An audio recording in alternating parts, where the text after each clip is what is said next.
when the season began, Colorado and UCF felt like a pretty good game. However, when you look at the last two games for both these teams, you can see why this is one of the more anticipated games in week 5. When you had a Colorado team coming into this year as one of the more exciting teams and one of the more polarizing teams of the season, you knew what you were going to get. You knew that this is a group that had plenty of excitement, and it was a big reason why we get excited is there's certain teams that bring our attention to the game and bring our attention to them. Colorado is one of those teams. UCF has been doing that as well. Now, when you look at what happened in their last game, UCF had an absolute thriller against TCU. They were down 31-13 and stormed back in the second half against TCU, pulled off an absolute monster of a win. Colorado just last week beat Baylor in overtime in one of the most epic ways possible. Now, these are two teams that are very different in terms of their production,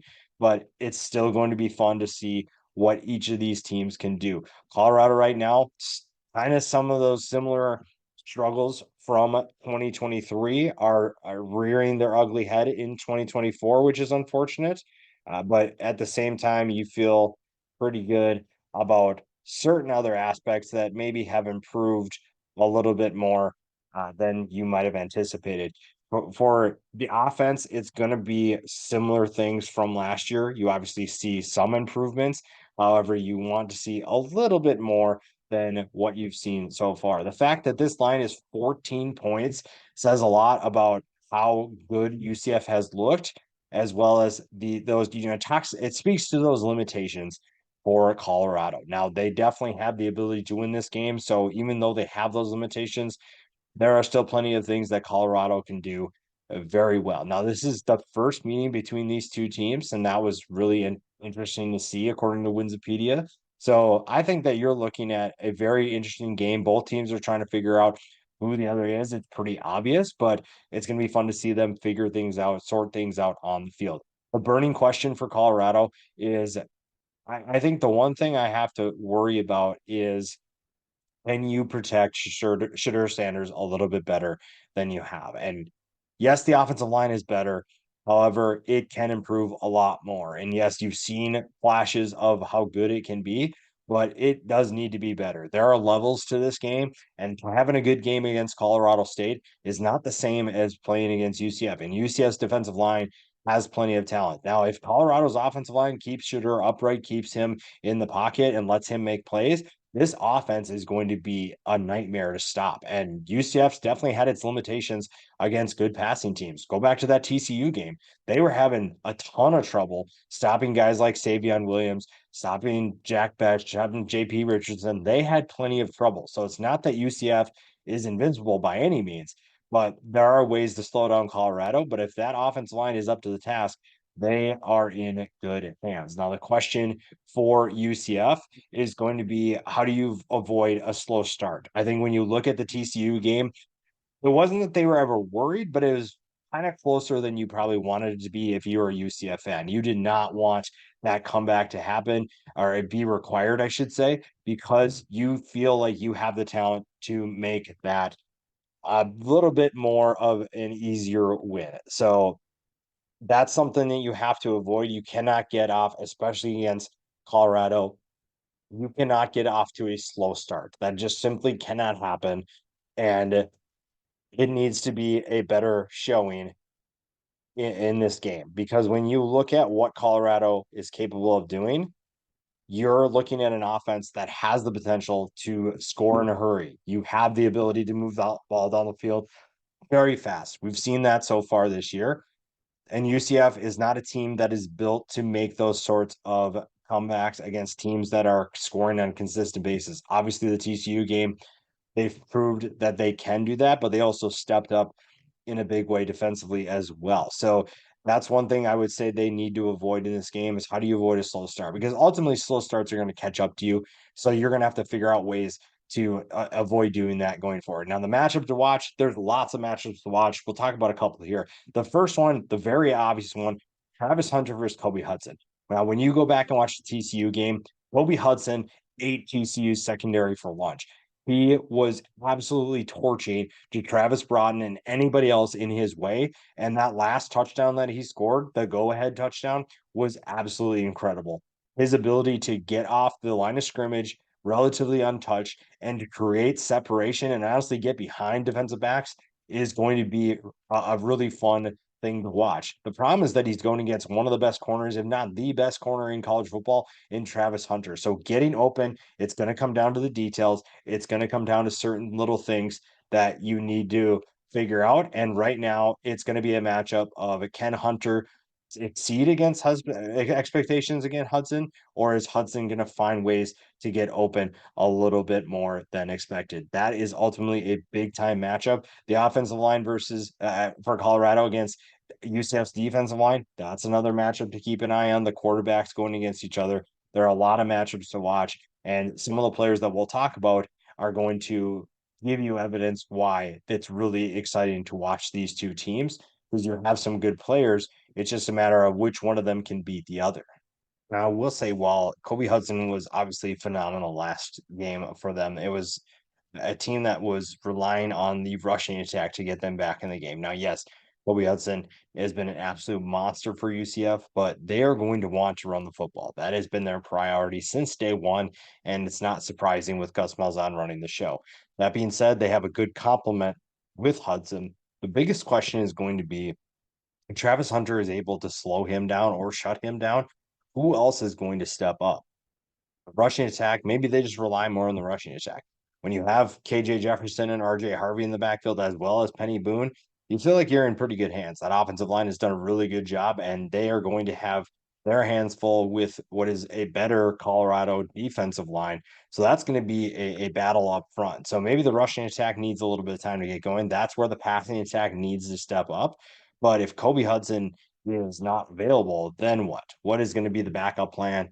What are they going to do to make things happen at a more explosive clip? And right now, they feel like they have a good idea of what their starters can do, but who's going to be that wide receiver two that steps up? Maybe Hudson is as good as we really think he is, but going against Travis Hunter feels like his production is going to dip just slightly. You have to give Travis Hunter credit where credit is due, and he is a very good defensive back, and Kobe Hudson is going to be in for a battle, which is going to be really fun to watch. The defense is it will have their hands full as well. The wide receivers for Colorado are very explosive. Travis Hunter is one of them. Jimmy Horn is very explosive.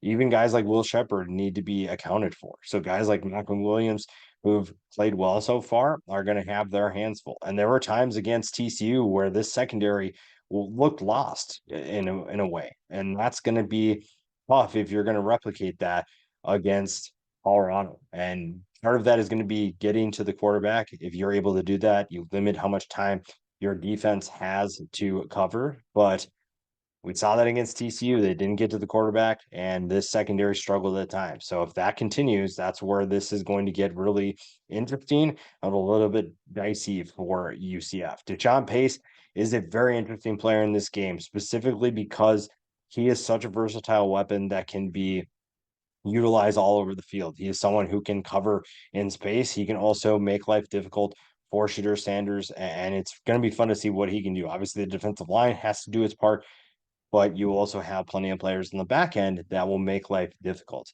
Flipping to Colorado, you look at the impact players for them. It starts with Shedeur Sanders. Last game was absolutely incredible. I am still shocked at that Hail Mary. I'm shocked by the first Hail Mary that was dropped, and then the second one that was completed to tie the game up. Shedeur has been really fun to watch, obviously very polarizing for many reasons. His play has been one of them, though. You can say what you want about Colorado, but this team is not boring. They are very fun to watch. They are worth talking about, and they're playing some really exciting football right now. That Baylor game was extremely thrilling, and they are looking to build off of that this week. Shedeur Sanders can make some really good throws. He just needs time to make those throws. And so far, it's been kind of up and down with that offensive line, but you feel like they have a pretty good idea of who they are. And Shedeur knows how to make those plays. It's just a matter of is he going to get more time to throw? Because when he has time to throw, very exciting quarterback. When he does not have time to throw is when he starts ad libbing and he tries to give his guys more time, which sometimes that works. You have to give him credit for that. But at the same time, you obviously want to limit the number of hits he takes, and he has taken a ton. But if he gets time to throw, you feel pretty good about this offense.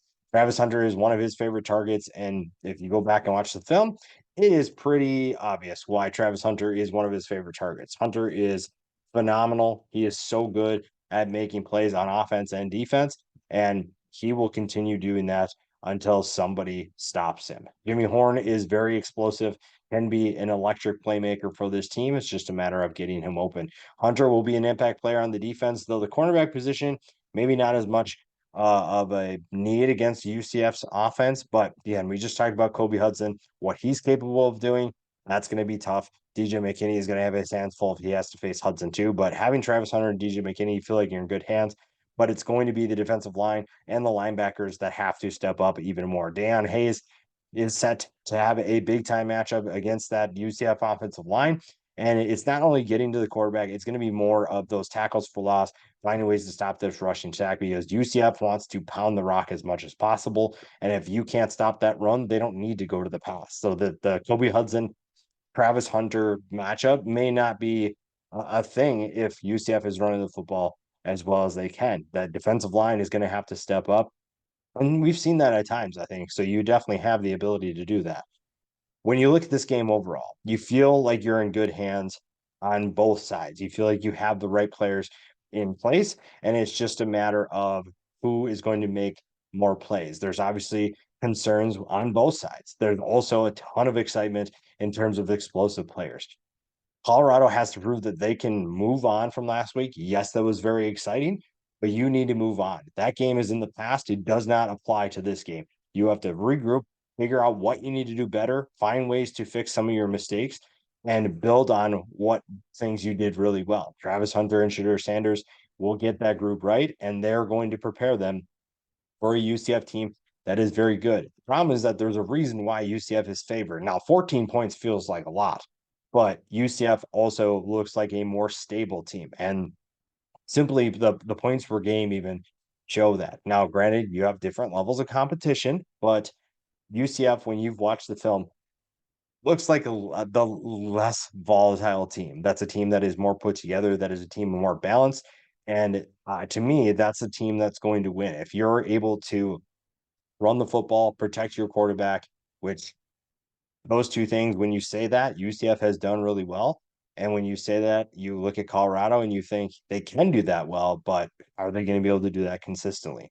So UCF, I think, does win this game, but I would not be surprised if the Buffs challenge them and make things really interesting on Saturday night.